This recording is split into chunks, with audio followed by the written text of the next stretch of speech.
Hello दोस्तों, आप सभी का हमारे YouTube channel study for praise में स्वागत है।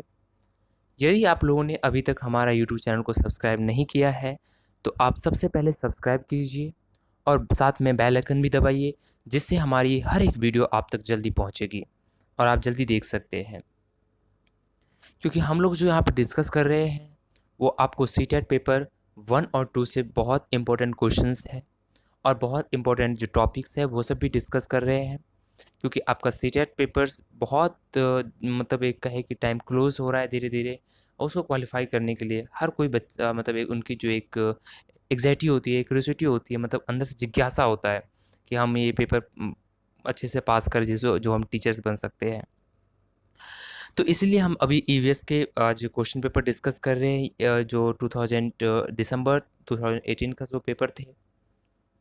हमने इसके एक पार्ट जो क्वेश्चन नंबर 61 से लेकर के 70 तक डिस्कस कर लिए हैं, और इसमें भी हम 10 क्वेश्चन डिस्कस करेंगे और उसमें साथ में देखेंगे उसके पेडागोगिक कॉन्सेप्ट को भी जानेंगे और ये ऑप्शंस कैसे मतलब फुल एनालिसिस हम इस वीडियो में भी करेंगे। चलिए हम आइए शुरू करते हैं।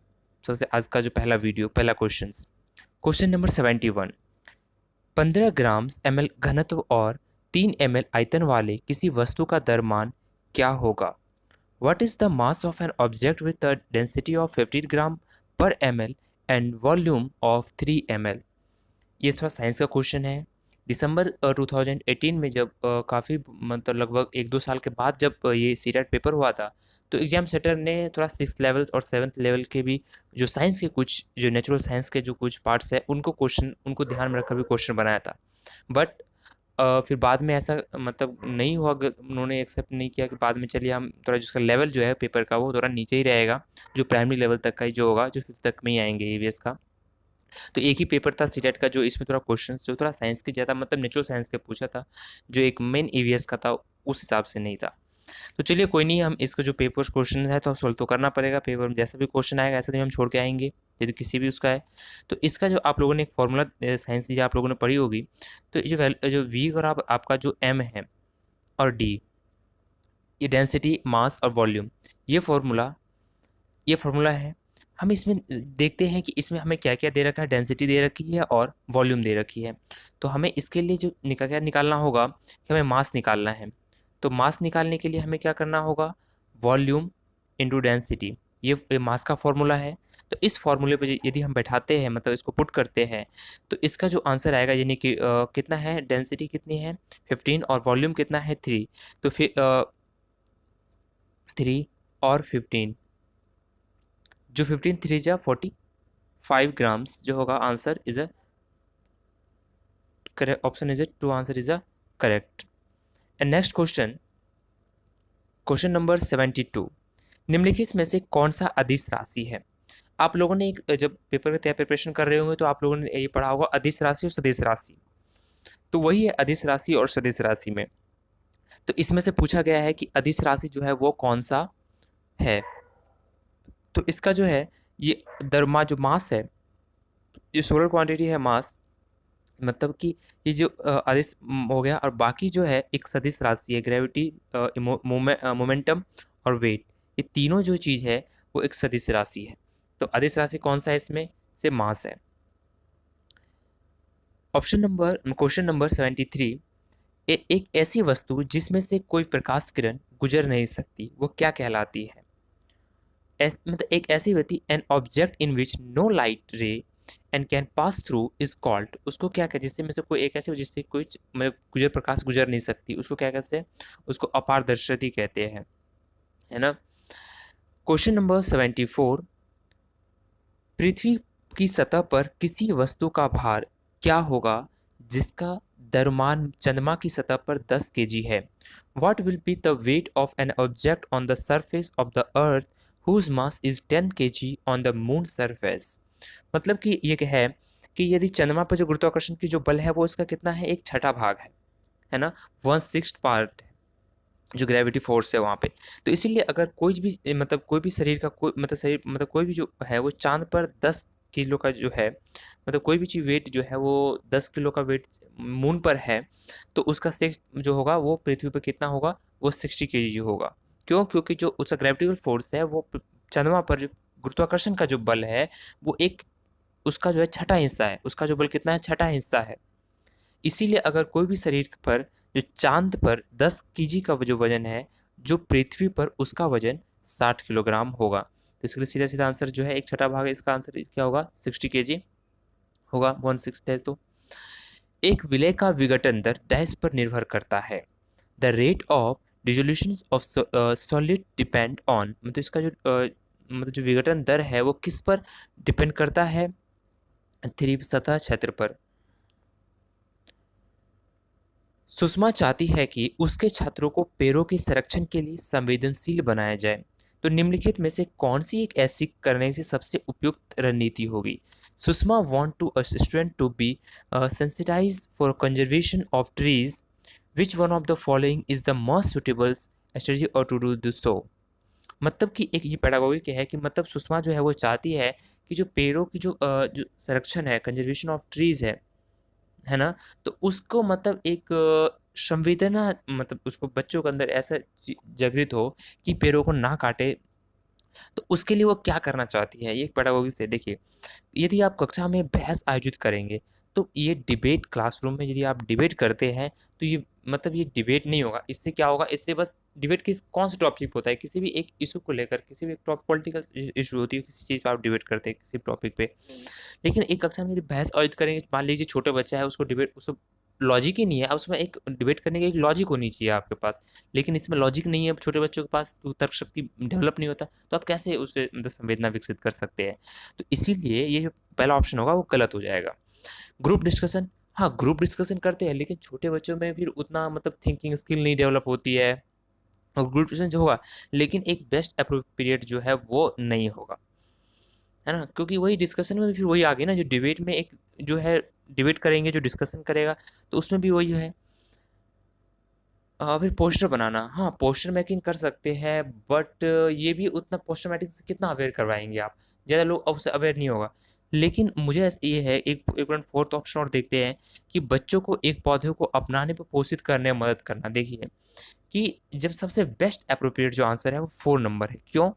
क्योंकि एक यदि कोई भी चीज़, helping children to adopt and natural plant, यदि कोई भी लोग जो है, कोई भी व्यक्ति जो है, कोई भी बच्चा है बात करें, तो वो एक पौधे को अडॉप्ट करता है, पौधे को एक कंजर मतलब एक, चाहे अपने गमले में उसे रोपता है, तो उसे रोपता है तो उसे बिल्कुल पर डे उसको मतलब केयर करेगा, उसको देखेगा कहीं टूट जाएगा तो कहेगा मतलब ये ऐसे टूट गया, यदि कोई मतलब गिलहरी कुछ ऐसे चिड़िया मतलब किसी इंसेक्ट ने वो कर दिया, उसको प्रोटेक्ट करेगा, बचा कर रखेगा। तो जब धीरे धीरे उसके अपने घर में मतलब पौधे को इस तरीके से कंजर्व कर रहा है, संरक्षण कर रहा है, तो बाकी जो बाहर के जो पौधे होंगे, इससे भी उसके प्रति जो एक संवेदना धीरे अंदर से विकसित होगी, और वही बच्चा आगे जाकर के फिर जिसको हम प्रकृति प्रेम कहते हैं, जो एक जो नेचुरल से रिसोर्स है उसका अच्छे से यूज कर पाता है। तो इसीलिए जो पहला जो ऑप्शन मतलब ऑप्शन नंबर 4 होगा वो सबसे बेस्ट अप्रोप्रिएट होगा, क्योंकि ये बिल्कुल पॉजिटिव बच्चों के रेफरेंस में, ये इसमें पॉजिटिव बच्चों से, छोटे बच्चों से लेकर के, जो शुरुआती बच्चों से लेकर के बिल्कुल उसके जो डेवलप करेगा आगे तक के जो, तो इसीलिए जो option number 4 is correct answer.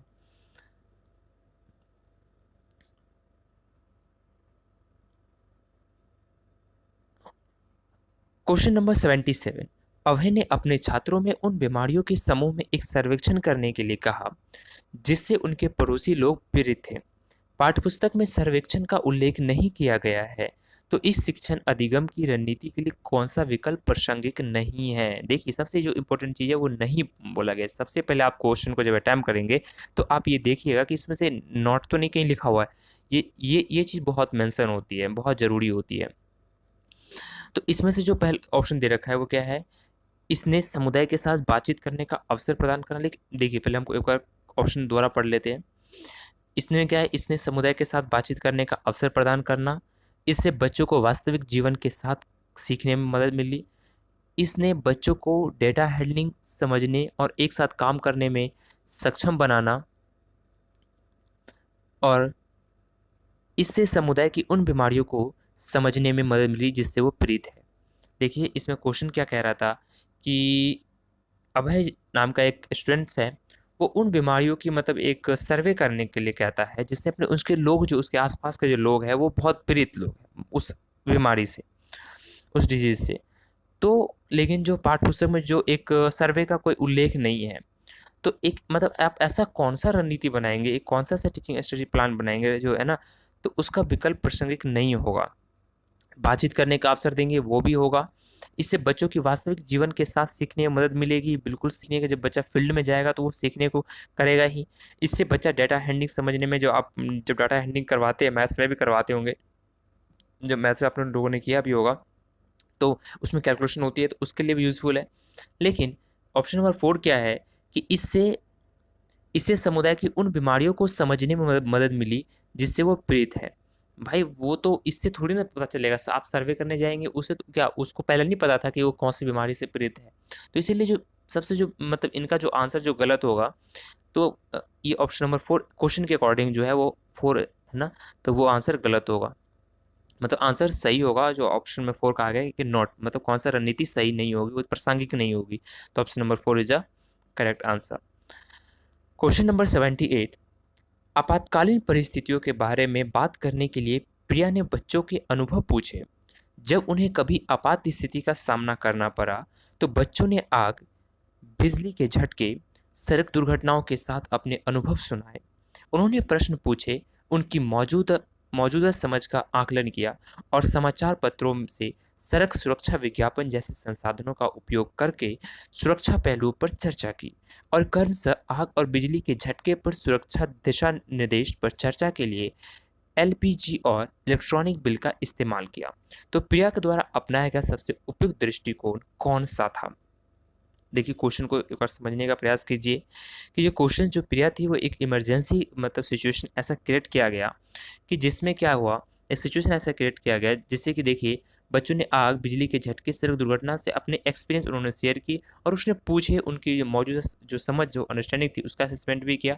समाचार पत्र, सड़क सूचना विज्ञापन जैसे संसाधनों का उन्होंने उपयोग किया इसके लिए, सुरक्षा पहलू पर चर्चा की और क्रमशः आग, बिजली के झटके और सुरक्षा पर इनको भी डिस्कस किया, एलपीजी और इलेक्ट्रॉनिक बिल इस्तेमाल किया। तो ये सब जो चीज़ थी, वो सब चीज़ किस चीज़ को मतलब कौन सा दृष्टिकोण जो है, कौन सा अप्रोच था प्रिया का, जो ये सब आपको बतानी है। तो ऑप्शन जो इसका है, तो देखिए संज्ञानात्मक cognitive approach, experimental learning approach मतलब अनुभवनात्मक अधिगम दृष्टिकोण, इंक्वायरी अप्रोच अन्वेषण दृष्टिकोण और ह्यूमैनिस्टिक यानी कि मानववादी दृष्टिकोण। तो इसका जो करेक्ट आंसर है वो एक इंक्वायरी अप्रोच, क्योंकि इंक्वायरी अप्रोच में तो आप बहुत सारे मेथड का यूज़ करते हैं। मतलब इंक्वायरी कहते हैं इन्वेस्टिगेशन करने के लिए, आप कहीं भी जाते हैं इन्वेस्टिगेशन करने के लिए, तो इंक्वायरी करते हैं तो आप हर चीज़ को छानबीन करते हैं, है ना। तो यही है कि एक अन्वेषण जो है वो इंक्वायरी जो मेथड्स है वो इनका बेस्ट जो ये इसके लिए यूज़ किया था उन्होंने, उनका प्रिया का ये अप्रोच था। क्वेश्चन नंबर 79, समुदाय एक महत्वपूर्ण शिक्षा अधिगम संसाधन है। Community is an important teaching and learning resource because, देखिए आपको हमने पहले भी बताया था कि जो कम्युनिटी है वो बहुत एक इम्पोर्टेंट क्या है, लर्निंग रिसोर्स है, लर्निंग रिसोर्स है। तो वो क्यों लर्निंग रिसोर्स है वो आपको बतानी है। तो उसका जो ऑप्शन है, पहला क्या है, ये सस्ता और सुलभ है, बुजुर्ग लोग बुद्धिमान है, उनके पास समय है, यह वास्तविक परिस्थिति में सीखने का अवसर प्रदान करता है, कोई भी समुदाय में उपलब्ध समस्त ज्ञान को बिना आलोचना के स्वीकार कर सकता है। एक बार क्वेश्चन को ध्यान से पढ़िए, यह सस्ता और सुलभ है। ये सस्ता कोई एक मतलब एक कोई 3D मॉडल वो है नहीं। एक समुदाय, आप कम्युनिटी में कहीं फील्ड में जाएंगे तो आप यदि मान लें कि बस बाहर में जाते हैं, दूसरे समुदाय में जाते हैं तो खर्चीला भी हो सकता है। तो इसीलिए पहला ऑप्शन नहीं होगा, क्योंकि ये बात कही गई है, ऊपर भी कही गई है, ऊपर मतलब क्वेश्चन में ये है कि मतलब कौन सा important teachings and learning resource है, कम्युनिटी बहुत है। तो उसके लिए क्या है, हाँ बुजुर्ग लोग बुद्धिमान होते भी है, नहीं भी होते, लेकिन आपको वो एक्सपीरियंस आपको शेयर कर सकते हैं, तो ये आपके लिए पॉजिटिव है। बट आगे उसका आंसर क्या है कि उसके पास समय होता है, उसके पास समय होता भी है, नहीं भी होता है। लेकिन जो बुद्धिमान होते हैं तो आपको एक्सपीरियंस में तो बुद्धिमान कह सकते हैं, तो उसके लिए पॉजिटिव होगा। बट उसके पास समय होता है ये आप नहीं कह सकते, इसलिए ये भी ऑप्शन इसका गलत होगा। यह वास्तविक परिस्थिति में सीखने का अवसर प्रदान करता है। हाँ, सिचुएशन आप किसी भी कम्युनिटी में जाएंगे, प्रेजेंट टाइम में कभी भी जाएंगे, तो उसका जो उस टाइम का जो मतलब एक जो रियल सेटिंग है वो आपको एक लर्निंग प्रोवाइड करवाएगी। और ये लर्निंग है ही कि आपको जन्म से लेकर के मृत्यु तक आप कुछ ना कुछ एक्वायर लर्निंग जो है वो एक्वायर करते रहते हैं। तो इसीलिए आपको वो ऑप्शन नंबर 3 होगा, लेकिन ऑप्शन नंबर 4 भी देख लेते क्या है।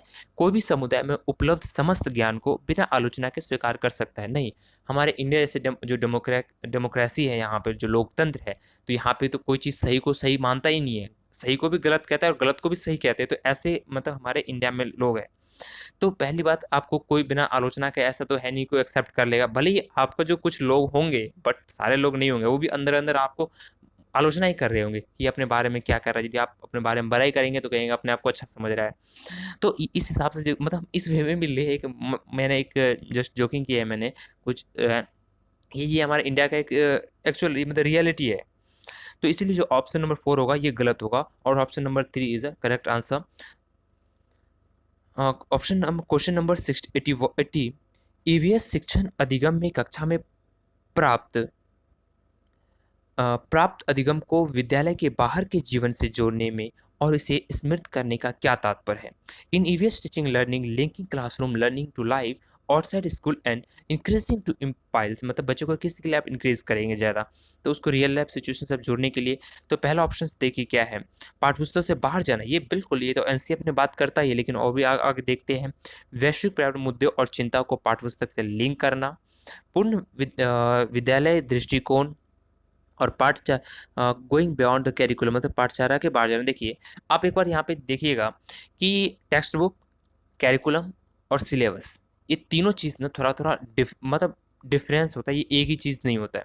टेक्स्ट बुक होता है, कैरिकुलम जो एक मतलब एनसीईआरटी एक ब्रॉड लेवल पर तैयार की जाती है, और सिलेबस जो होती है उसको थोड़ा छोटा तैयार की जाती है, जो एक अपने या तो उसका स्टेट लेवल का है या फिर मतलब अपने जो मतलब हाँ स्टेट लेवल पे आप कह सकते हैं कि जैसे कि कैरिकुलम है, कैरिकुलम एनसीईआरटी तैयार करता है कि उसका कैरिकुलम क्या है, बट सिलेबस एनसीईआरटी आपको तैयार नहीं करता। वो जैसे दिल्ली गवर्नमेंट हो गया, राजस्थान गवर्नमेंट है, मध्य प्रदेश गवर्नमेंट है, बिहार गवर्नमेंट है, उत्तर प्रदेश गवर्नमेंट है, वो अपना अपना सिलेबस भी होता है। तो इसीलिए जो कैरिकुलम, सिलेबस और टेक्स्ट बुक तो आपको पता ही है सबको कि एक जो बुक्स होती है, लेकिन कैरिकुलम और जो सिलेबस है थोड़ा मतलब ये अलग है, इसको आप एक मत समझिए। तो कैरिकुलम से बाहर जाना, यहाँ पे क्या कहा है कि ईवीएस शिक्षण अधिगम में कक्षा में प्राप्त अधिगम को विद्यालय के बाहर कुछ जीवन से जोड़ने के लिए, मतलब कि आपको जो विद्यालय के बाहर मतलब कि चार दीवारी के बाहर जोड़ने के लिए आप करने के लिए इसका क्या मतलब मीनिंग है, क्या कहता है ये। तो पाठ्यपुस्तक से बाहर जाना, बिल्कुल ये देखिए सिलेबस तैयार करते हैं आप, जो भी स्टेट में होंगे वहाँ पे सिलेबस होगा। तो सिलेबस किसके अकॉर्डिंग, आपके मतलब जो आपका जो स्टेट है, स्टेट के अकॉर्डिंग सिलेबस होगा और उसी के अकॉर्डिंग आपके टेक्स्ट बुक हो गए। तो आप यदि टेक्स्ट बुक से बाहर जाते हैं तो बच्चे को थोड़ा और एक्सप्लोर करने का मौका मिलेगा, ठीक है। तो इसीलिए जो ऑप्शन नंबर 4 रहेगा वो करेक्ट आंसर होगा। हाँ, वैश्विक पर्यावरण मुद्दे और चिंताओं को पाठ्यपुस्तक से लिंक करना एक ग्लोबल इशू, छोटे बच्चों को आप ग्लोबल इशू कहाँ से आप उतना करवाएंगे। आप प्राइमरी स्कूल के टीचर्स बनने जा रहे हैं, आप एक हायर एक मतलब टीजीटी टीचर नहीं बन रहे, पीजीटी नहीं बन रहे हैं। तो यहाँ पे इस टाइप का क्वेश्चन जो मतलब ऑप्शन आएंगे नहीं, आप पीआरटी के बन रहे हैं तो पीआरटी के अकॉर्डिंग आप क्वेश्चन का आंसर लगाइए कि जो वैश्विक जो ग्लोबल जो इशू है और जो उसके बच्चा एक प्राइमरी क्लास का जो पहली क्लास का बच्चा ग्लोबल इशू के बारे में क्या पता, उसके एरिया के इशू के बारे में नहीं पता होता है, तो ग्लोबल इशू कहाँ से पता होगा। तो इसीलिए जो ऑप्शन नंबर फर्स्ट होगा वो करेक्ट होगा। होल स्कूल अप्रोच की बात करें, होल स्कूल अप्रोच में अब वही आते हैं कि आप स्कूल के अंदर ही बच्चों को करवाते हैं, स्कूल के बाहर कुछ नहीं ले आते, तो ये तो नेगेटिव है। कैरिकुलम को मैंने बता दी, तो इसलिए ऑप्शन नंबर 4 है ना वो करेक्ट आंसर होगा। चलिए हम मिलते हैं नेक्स्ट वीडियो में। यदि अभी तक आप लोगों ने हमारे वीडियो को सब्सक्राइब नहीं किया तो प्लीज़ सब्सक्राइब कर लीजिए और अपने दोस्तों को ज़्यादा से ज़्यादा शेयर कीजिए, जिससे कि उन लोगों को भी हेल्प हो, जो ये वीडियो देखे उनको भी समझ में आए और वो भी अच्छे से पेपर में मार्क्स लाए। क्योंकि हम लोग का एक मेन यही ऑब्जेक्टिव है ये प्लेटफॉर्म तैयार करवाने का, क्योंकि ये कोरोना वायरस जो है इस टाइम में है जो एक बहुत सारे बच्चों को अपने मतलब जहाँ पे वो लोग कोचिंग करते थे उन लोगों को मतलब अपने घर पे जाना पड़ा है, मतलब अपने विलेजेस, अपने गांव, मतलब अपने होम टाउन पे आना पड़ा है। तो उन लोगों को ये प्लेटफॉर्म नहीं मिल पाती है, तो इसीलिए हम लोगों ने एक ऐसा प्लेटफॉर्म तैयार किया है कि जो उन लोगों को भी हेल्प मिले, जो लोग इन चीज़ों से वंचित न रहे, अच्छे से पेपर पास करें। उन्होंने कोचिंग की पर उन्होंने बेनिफिट नहीं मिल रहा है कोरोना वायरस की वजह से। तो प्लीज़ आप अपने दोस्तों तक शेयर कीजिए, क्योंकि आपको शेयर करने में कुछ नहीं होगा और हमें भी कुछ इसमें लाइक कमेंट से कुछ नहीं मिलता है, केवल हम लोग को एक मोटिवेशन मिलती है कि हम उनके लिए और अच्छी अच्छी से वीडियो बनाएं, जितना बेस्ट से वो बेस्ट हो सके, हम आप उनके अच्छे से वीडियो दे सके और कंटेंट प्रोवाइड करवा सके। आप कमेंट बॉक्स में बता दीजिए कि आपको कैसे मतलब किस चीज़ में प्रॉब्लम है, किस कौन से टॉपिक में है, तो हम उसको भी आपका जो सोल्यूशन के लिए आपको उस पर वीडियो बनाएंगे। चलिए ठीक है, मिलते हैं हम नेक्स्ट वीडियो में। Thank you.